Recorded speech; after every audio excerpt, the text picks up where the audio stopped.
Dr. Wim to talk about what could be the possibility of healthy oil and what is his opinion about the healthy oil. What exactly to be healthy oil and which oil is supposed to be the best for consumption. Okay. Do you hear me? Yeah, okay, this is working. Now, okay, I have to start by saying, Kamalesh, that I'm not a nutritionist. So making a statement about what is now the most healthy oil, that's, you should not expect that from me. But I remember, so when I first started in oils and fats, I attended once a lecture from David Krzyzewski, and the man at that moment has age of 93, and it was about his last speech. And he told, well, I've been working as a nutritionist all of my career, and I can give you 3 advices. Yeah? Do enough sport, so enough movement. Don't eat too much, and eat with enough variety. And I think this is also a bit the case for oils and fats. Yeah? Now, this being said, it's of course clear that, okay, we, as a technology supplier, it is, I think, our duty to develop and also to design processes and technologies that produce healthiest possible oils. Yeah? So that means that, okay, we have to remove all the unwanted minor components like contaminants from the oil during the refining process. We have to try to keep the valuable minor components in the oil, if possible. And of course, in the normal refining process, we should also limit the formation of trans fatty acids. Yeah? That is, of course, what we can contribute to the healthy aspect of, or the quality aspects of oils and fats. Yeah? And then, of course, making a statement or this oil is better than the other oil, honestly, I'm following already the literature for more than 25 years, and every other year you read new statements about this oil being more healthy than the other oil.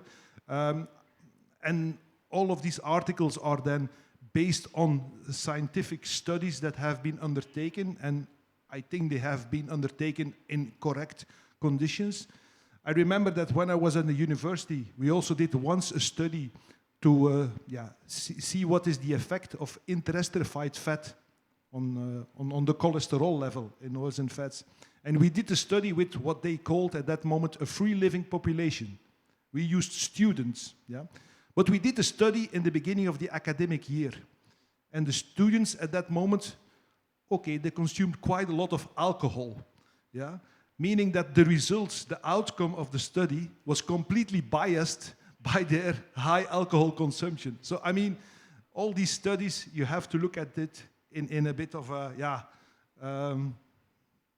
with a distance, I think. And then, again, there it is also difficult to say what is now correct and what is not correct. Thank you, thank you.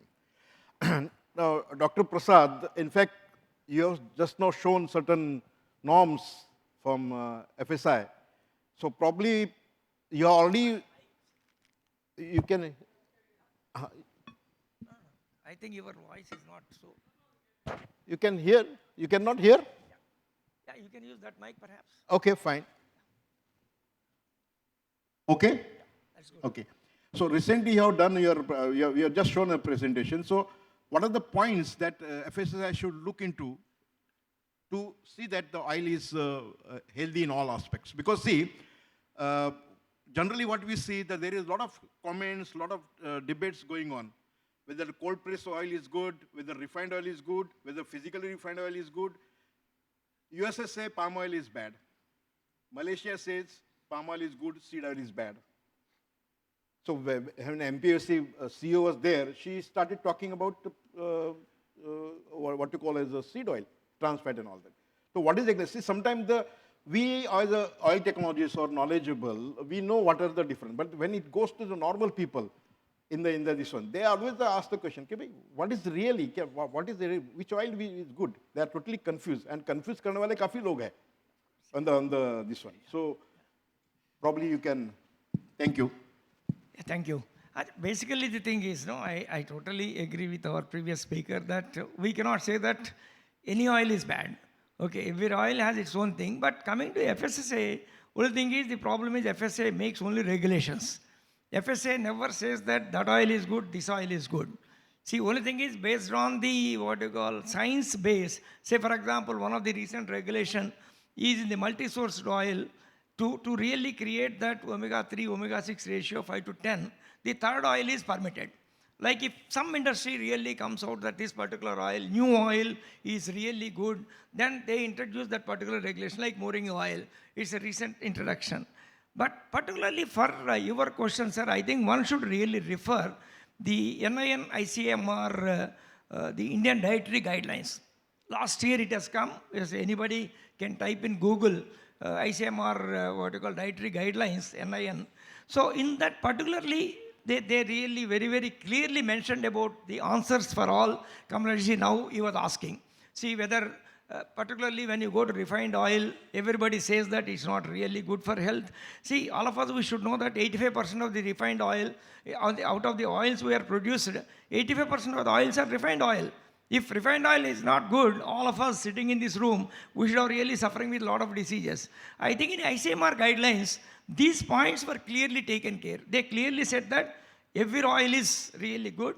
Only thing is, you need to really, particularly in the slides you said that which oil is really good for frying. ICMR guidelines clearly say that particularly saturated rich or monounsaturated rich oils, they are good for frying. And also rotate the oils, that also one of the thing. And also they really mentioned about the, what you call, how much saturated, how much monounsaturated, how much poly. Of course, they adopt the WHO guidelines, even ICMR guidelines also. See, only thing is, for a common man, it's very tough to really, what you call, follow those guidelines. So only thing is, one thing is sure, people should really, what you call, reduce the saturated fatty acid content. That is also again a question mark, because again palm oil, when you really go, even though palm oil is rich in palmitic acid, in 103 positions, the palmitic acid is there. The particularly up to 87%. When it contains in second position only 13%. Unless in second position, if it is really more, that's really bad for health. That way palm oil, we cannot say overrule that, no, by anybody is this thing that is not bad. Definitely every oil has its own importance, but I really suggest that ICMR guidelines are provided, I think, almost all the answers about particularly the expelled oils, refined oils, and which oil is good, which oil is not bad. Everything is there in that. I think one should really refer that one. That's what I feel. Thank you very much. That is a clear-cut explanation, I would say. And my request to all panel members that if they have to say something, they can intervene and then can say, don't wait for me to ask the question, in fact, because sometimes I am also confused. From that angle, I would request Dr. Vedunai, because you have done a lot of research work and all that. Do you have anything to add to this about healthy oil? Yes, I wanted to add it to the discussion that it's okay, an healthy oil is something, but there is also the point of view of technical application, technological application. And I'm thinking about the palm oil. For me, the palm oil is the better oils, the better oil in terms of applications. However, it is also the oil which shows the most of problems with the 3-MCPD, glycidyl esters, the saturated fatty acid content, and so on. But you will never be able to make the same product, because today there is no solution for example, this cacao butter equivalent, except with the palm oil. Without the palm oil, you cannot achieve the technological characteristics that you need in what you want to eat. So there is a point of healthy oil, but there is also the point of possible applications. Today there is nothing which replaces the palm oil. Rapeseed will never replace the palm oil. So it is what I wanted to add. Okay, thank you. And see, this is the only, not the members sitting on the dais are supposed to. You can also contribute. If you have any questions, you can raise your hand and you can ask the questions. Because each issue will, this particular issue of healthy oil, will spend 20 minutes, then 20 minutes on enzyme and 10 minutes on DDGS. And then probably balance 10 minutes will be for a question answer. But in between, you have any doubts, you can just raise your hand and ask the question. Please.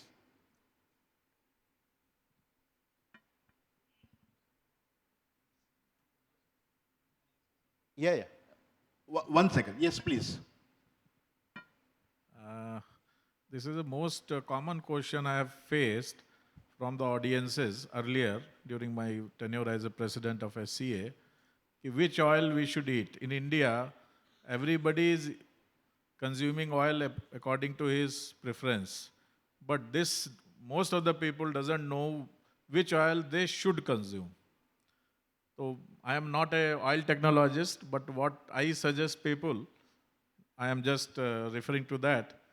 I suggest them that you should have 25% of the oil which your forefathers or your in family it is consumed, because we are very much involved in what about the taste, what you are having in your family.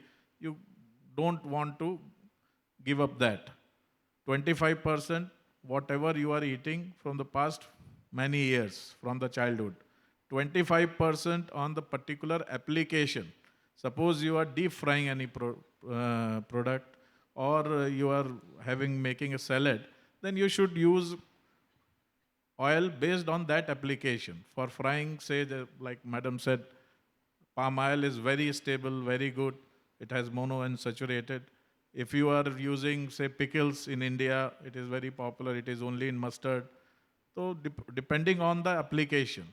Third, in the usual terms, you must have rice bran or sesame. What is the combination? Dr. Prasad tells us today. And like soya bean on sunflower. And the 25% remaining is for the animal fat like butter or ghee, what we are very fond of in India. So this is the combination which I refer to in most of the conferences and most of the gatherings. And one very peculiar thing about the oil consumption or fat consumption, ki people where the locally produced oil they don't consume. Everywhere in the world, in whatever is produced is not consumed. They consume something else. So this is a very peculiar finding. Okay. Thank you. Yes, Josna madam, you want to ask something? You take this, no problems.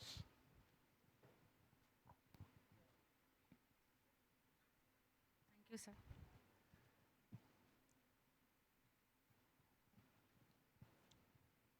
Sir, related to the oils, when people are talking about the oils, then I would like to tell that each and every fatty acid is important for our health. Whether it is short chain fatty acid, medium chain fatty acid, or long chain fatty acid. So, as a nutritionist, people have made oil as a villain. That I am not at all agree with that, because all fatty acids are important for our health, for different functions of our body.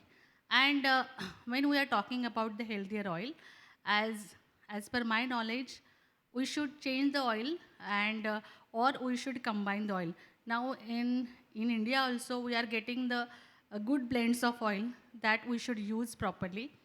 Another, always there is a question about whether we should use refined oil or just kachi ghani ka tel. But in that case, I have seen in India, in that kachi ghani ka tel, there is no laboratory where they are checking the free fatty acid content and all. In Bora sir's presentation, they have shown that lot of free fatty acids are in the oil, and that should be removed by refining. So I feel that refined oil is always best in quality. Okay. Thank you. Thank you. I think I will Go ahead. Yes, I am Dr. Mandal. I think about 40 years back, I was in a conference with my professor, Professor M.M. Chakraborty and Professor D.K. Bhattacharya. And there was a very famous nutritionist had come from Hindustan Liver, possibly UK. I raised a question there, I myself, after his lecture was over, which oil we should use for our cooking medium. I did not get the proper answer at that lecture. Can I get the answer from here?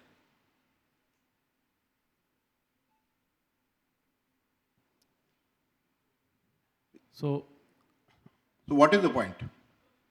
My point is, as a general public, which oil we